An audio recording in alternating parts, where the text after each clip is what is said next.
നീ ഇങ്ങനെ കൺഫ്യൂസ്ഡ് ആവരുത്. മനസ്സ് അസ്വസ്ഥമായാൽ ഒരു ഡിസിഷൻ എടുക്കാൻ പറ്റില്ല. പൗലോസേട്ടൻ പറഞ്ഞു തന്നെയാണ് എനിക്കും പറയാനുള്ളത്. ഇതുവരെ സ്വപ്നത്തിൽ പോലും ഓർക്കാത്തതാണ് ഒരു ഫാമിലി, ലൈഫിനൊരു പാർട്ട്ണർ. ഇതിപ്പോ ഓൾ ഓഫ് എ സഡൻ ഇങ്ങനെ. അതാണ് ലൈഫ്.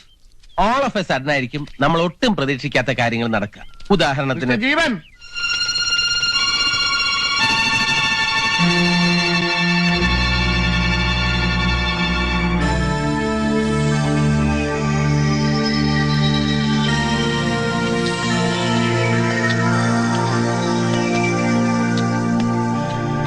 നന്ദിയുണ്ട് ജീവൻ, പറഞ്ഞറിയിക്കാൻ വയ്യാത്ത നന്ദിയുണ്ട്. മനസ്സിലായില്ല. ക്ഷമിക്കണം, ഞാനത് മറന്നു. ഞാൻ ജഗന്നാഥൻ, ഒറ്റപ്പാലത്ത് നിന്ന് വരുന്നു.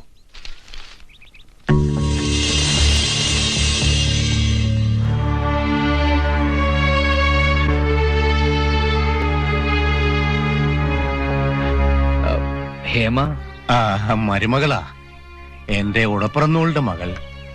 അവൾ ഇപ്പോഴും ജീവിച്ചിരിക്കണമെന്ന് വിശ്വസിക്കാൻ പറ്റുന്നില്ല. ഇനി ഒരിക്കലും കാണാൻ പറ്റില്ല എന്ന് കരുതി മനസ്സ് നീറി കഴിയുകയായിരുന്നു ഞാനും അവളുടെ അമ്മയും. ഇത് ഡോക്ടർ ദിനേശ്. കഴിഞ്ഞ 5 വർഷമായി ഹേമ എന്റെ ട്രീറ്റ്മെന്റിലാണ്. 50-50 ചാൻസ് പോലും ഇല്ലാത്ത ഒരു മേജർ ഓപ്പറേഷൻ.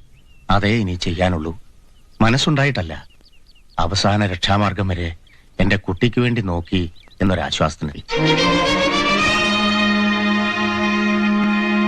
മരണം വിധിക്കപ്പെട്ടവരോട് മറ്റുള്ളവർക്കുള്ള സഹതാപം കാണാൻ വയ്യെന്ന് പറഞ്ഞ് അവൾ തിരിച്ചു ഹോസ്റ്റലിലേക്ക് പോയി. അവിടെ നിന്നാണ് അവൾ ആരോടും പറയാതെ പോയത്. പോകുന്നതിന് മുമ്പ് അവൾ എനിക്ക് ഫോൺ ചെയ്ത് പറഞ്ഞു, ഓപ്പറേഷൻ തിയേറ്ററിലെ ടേബിളിൽ ബോധം നഷ്ടപ്പെട്ട് കിടന്ന് സ്വയം അറിയാതെ മരിക്കാൻ അവൾക്കിഷ്ടമല്ലെന്ന്. അണയുന്നതിന് മുമ്പുള്ള ആളെ കത്തലായി കരുതി നിങ്ങൾ 3 പേര് എന്നോട് ക്ഷമിക്കണം.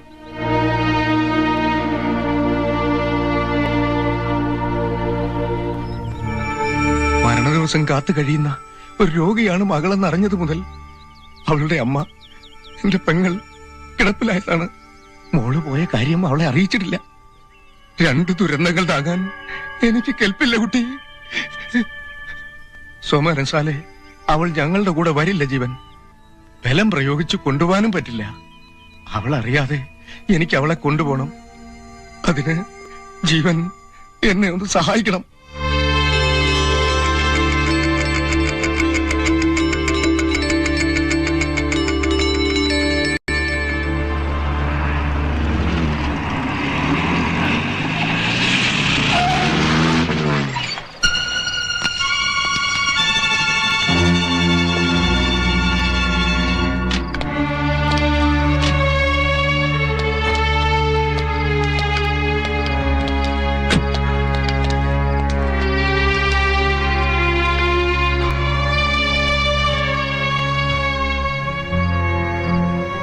കുട്ടി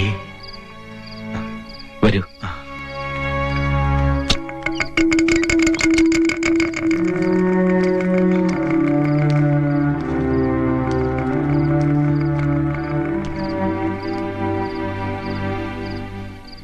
സെഡേഷൻ കൊടുത്തിട്ടുണ്ട്. നല്ല മയക്കത്തില.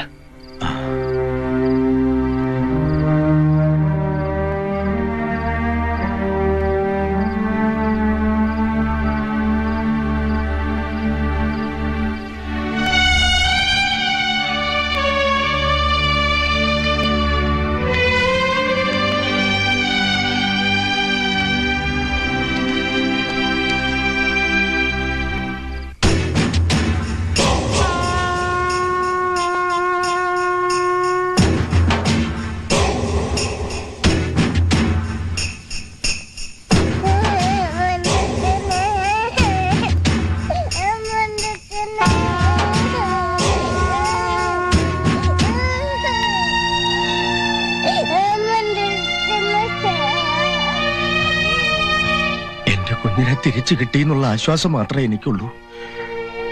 അവളുടെ ആയുസ്സിന് വേണ്ടി നിങ്ങളും പ്രാർത്ഥിക്കണം.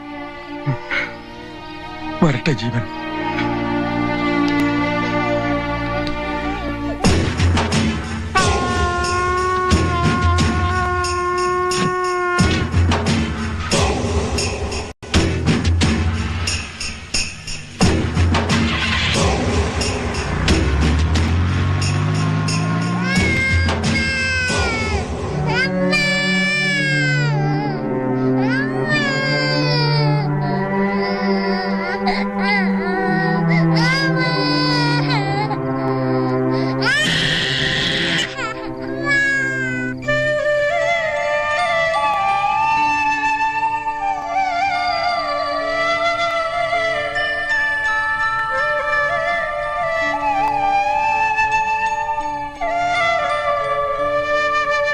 ശപിക്കപ്പെട്ട ജന്മങ്ങളാ നമ്മളൊക്കെ എന്ന് നീ പറയുമ്പോ ഞാൻ നിന്നെ വഴക്ക് പറയുമായിരുന്നു.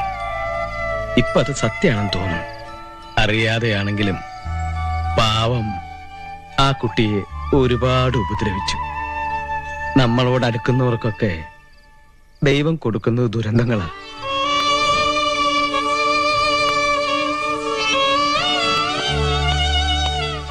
ജീവ, ഹേമയുടെ മുറിയിൽ നിന്ന് കിട്ടിയ ഡയറിയാ.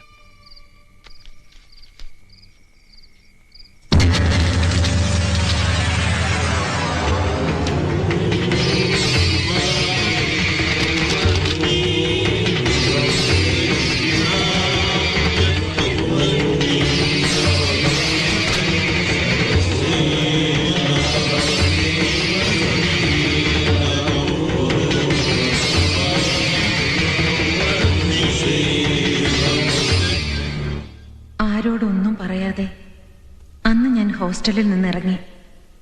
മനസ്സിൽ ഒരേ ഒരു ലക്ഷ്യമേ ഉണ്ടായിരുന്നുള്ളൂ. എന്നെ തേടുന്നവരുടെ തീക്കണ്ണുകൾ എത്താത്തൊരിടത്തേക്ക് എത്രയും പെട്ടെന്ന് എത്തിച്ചേരുക. എങ്ങോട്ടെന്നറിയാത്ത ആ യാത്രയിൽ ഞാൻ എത്തിച്ചേർന്നത് ഏറ്റവും സേഫ് എന്ന് എനിക്ക് തോന്നിയ ഈ സ്വർഗത്തിലാണ്. ജന്മങ്ങളുടെ കണ്ണീരും നെടുവീർപ്പുകളും നിറഞ്ഞ് മംഗലത്ത് പടിപ്പുര എന്ന വലിയ തറവാട്.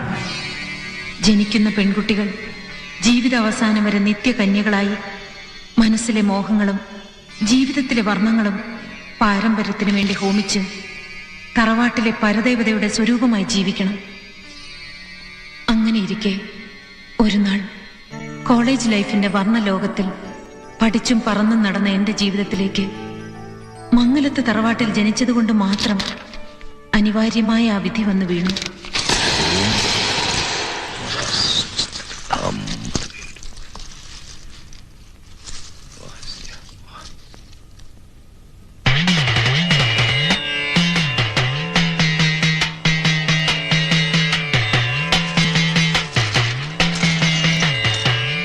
എന്താ വില്യമംഗലം, ഭയപ്പെടാനെന്തെങ്കിലും? ഉണ്ട്. തറവാട്ടിൽ കുടിയിരിക്കാൻ ദേവിക്ക് തീരെ ഇഷ്ടമില്ലാണ്ടായിരിക്കണു. കാരണം എന്താന്ന് തെളിഞ്ഞോ? വർഷം കുറെ ആയില്ലേ ഇവിടുത്തെ ശ്രീകോല് തുറന്നിട്ടും ഒരു തിരിവെച്ചിട്ടും. മുഖം തിരിക്കാ ദേവി. ഇപ്പോഴെങ്കിലും ഇങ്ങനെ സൽബുദ്ധി തോന്നിച്ചത് പഴയ തലമുറ ചെയ്ത സുഹൃതാ. പ്രായശ്ചിത്തം എന്തെങ്കിലും? പ്രായശ്ചിത്തം എന്താ? കലശം കഴിച്ച് വീണ്ടും നട ഉറക്കുക, പൂജ മുടക്കാണ്ടിരിക്ക. വീണ്ടും വെള്ളിടി തന്നെയാണല്ലോ വില്യമംഗലം. ശാന്തിക്ക് കന്യക തന്നെ വേണ്ടേ? വേണം. അതാണല്ലോ മുറ. ദേവി മനസ്സിൽ കണ്ടത് ഞാൻ ആരൂഢത്തിൽ കണ്ടുന്ന് കൂട്ടിക്കോളൂ. കണ്ടില്ലേ, അഷ്ടലക്ഷണങ്ങളും ഒത്തിരിക്കണു. ഹേമക്കുഞ്ഞിന്റെ ജാതകം ഉത്തമമെന്ന് പറഞ്ഞാൽ പോരാ, ഉത്കൃഷ്ടമെന്ന് തന്നെ പറയണം. ഇനി അമ്മയ്ക്ക് പൂജ ചെയ്യേണ്ടത് ഹേമക്കുഞ്ഞ് തന്നെ. അതാണ് പ്രശ്നഫലം.